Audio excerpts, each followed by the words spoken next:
The question here is, though, if DOGE finds a way to create savings, much to the chagrin of many people, but if it do find a way to make savings, and those savings offset that money that the tariffs we're going to pay, then the savings can go to the debt. The savings can go to the debt, right? And then you have tariffs offsetting the income tax, and now you have no income tax, and you are chipping away at debt. Yeah. I mean, look, we're all in agreement of this. This is a very optimistic Theoretically, view. it's great. Yeah, theoretically, it's great. Now, could you also give us the pessimistic view on all of this?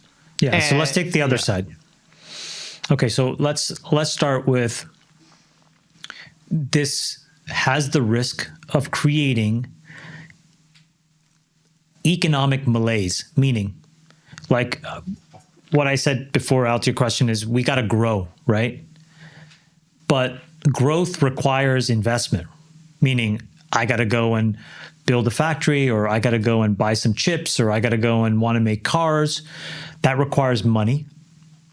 Who gives me money? Wall Street gives us money, right? Like, I mean, you know, we don't just pop out of Silicon Valley with people handing us billions of dollars. We have to go and, you know, frankly, ask and beg Wall Street for the money. They could say no. Now, why could they say no? They could say, too much uncertainty, I'm in bonds. Back to what we said before. Right. And a lot of people say that. They go super risk off in this moment. And, you know, then we have to make these like really brutal decisions about how to fund these companies and keep going. I'll give you an example. You go to a hospital, not you guys, but if your wife or your sister or your mom went to a hospital and she has breast cancer, there's a 30% chance that they don't get the cancer out the first time they do a surgery.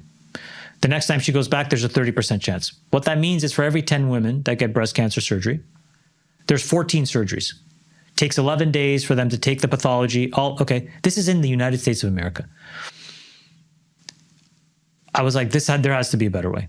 Okay, find a company, invest a ton of money. And I'm like, we're going to go solve this problem. We're going to make it impossible. We're going to use AI. You take the tumor out, you put it in this special machine. The machine will tell you 100%, there is no more cancer. Close her up. We do it.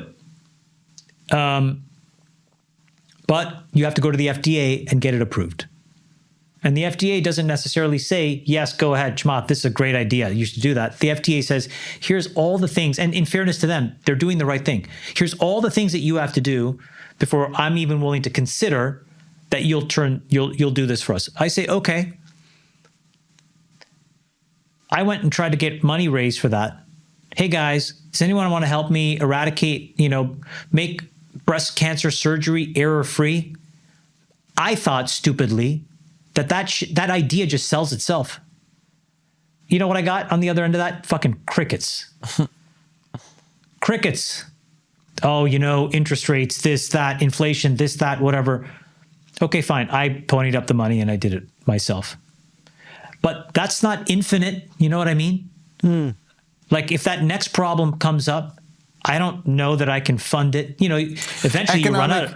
Economic insecurity creates investment risk, and then people get tight with their pockets, and we need liquidity to keep the machine moving. You want people feeling like it's generally going in the right. So the pessimistic view is it creates uncertainty because it feels scary. The stock market's going down. There's volatility.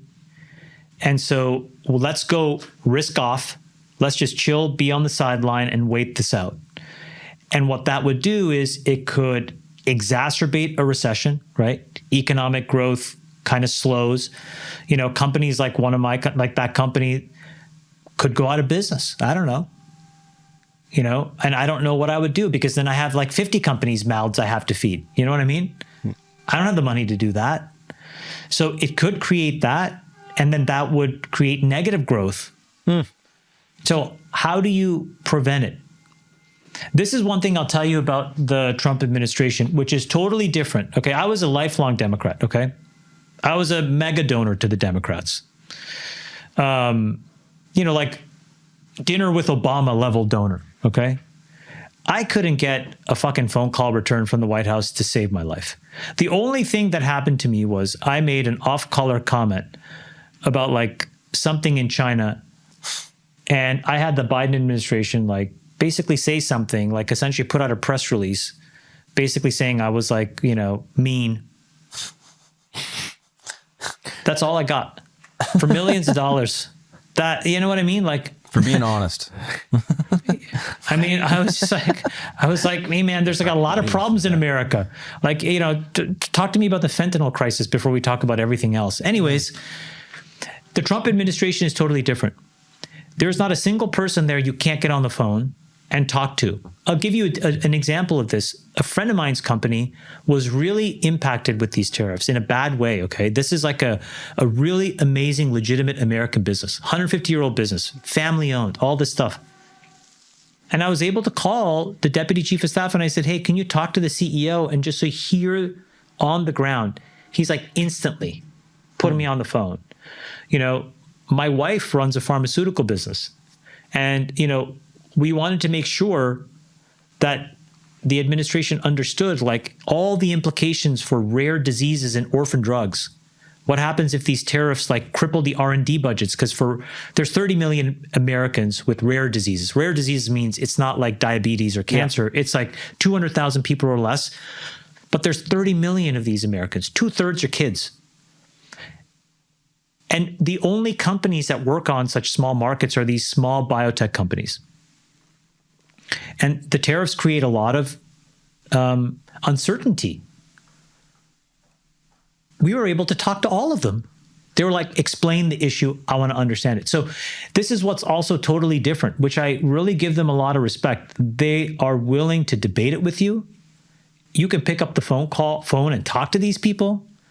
I've never had that experience, guys. I mean, look, I was like a senior person at Facebook, could never get a meeting. I only met Obama once when he came to the thing. Then when I was running an investment fund, successful, I had dinner with Obama, but it was, you know, under the purposes of should I donate to the foundation? You know, I've donated millions of dollars to Democrats. I've never been to the Oval. That is salty. Okay? But the minute it's like here, it's like, hey, come to the White House, explain these issues now. You get on a plane, you get over there, and they're like, explain it. And then they'll debate it. That's like, it's totally different. Sorry, devil's advocate, should being a mega donor, I mean, I guess I get your point of view, but couldn't it also just be like, no, we're not going to be biased just because a person donated money. We're not going to just answer the phone whenever he calls. You think I was like, you know, stupid 5 years ago and all of a sudden tried to like start to build national champions like now? Yeah. Dude, man, I've been in the grind for fucking 25 years here, paying my taxes. I fucking paid, you know, more than most people. Yeah. So irrespective of the donation, I've been trying to do the right thing. Yeah. I wasn't trying to favor myself. It's like, even just to explain, like, here's what's happening on the ground. Do you want to know? Mm-hmm.